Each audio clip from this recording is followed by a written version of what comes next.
Bonjour à toutes et à tous et merci de votre fidélité.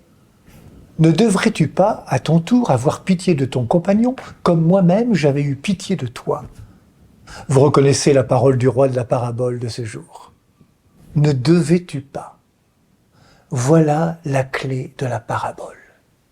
Cette parabole n'est pas une leçon de morale, mais une réflexion sur notre identité d'homme et de croyant. Vous aurez remarqué qu'au début, le maître de la parabole se situe sur le registre de la justice. Il exige de ses débiteurs le remboursement de leurs dettes. Et c'est bien normal. Mais ensuite, le texte nous dit que le maître est saisi de compassion. Nous sommes là sur un tout autre registre. Le maître est passé de la loi à l'amour. Voilà que le droit, qui exige habituellement équivalence, va être relayé par la gratuité qui donne sans espoir de retour. Le pardon est de l'ordre de l'amour gratuit.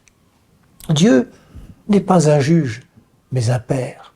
Nous ne sommes pas ses sujets, mais ses filles et fils, créés à son image et à sa ressemblance. Acceptons d'entrer dans la logique de Dieu.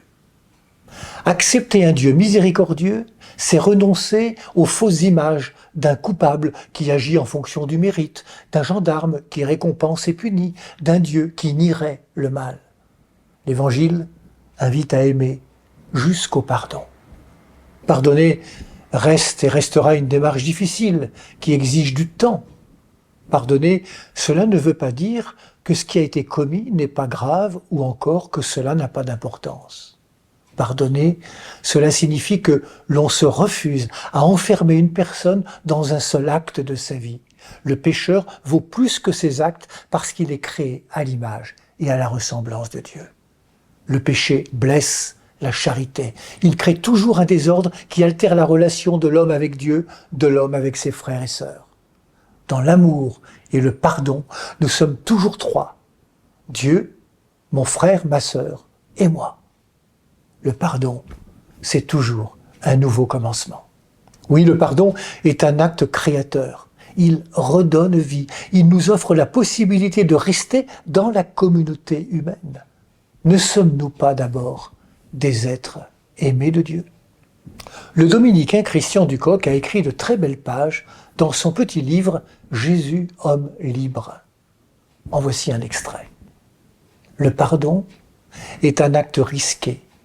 Il est l'acte d'effort. Il existe là où quelqu'un menace effectivement une autre existence, qu'elle soit matérielle ou psychologique, là où quelqu'un lèse des droits. Il n'est ni l'oubli, ni l'indifférence, ni la naïveté.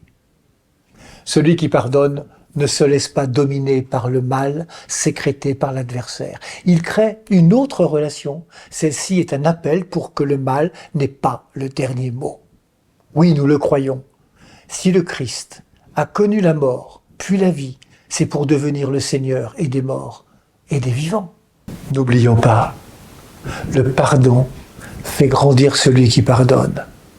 Pardonner, c'est aimer comme Dieu miséricordieux. Bonne journée à toutes et à tous, prenez bien soin de vous et des autres.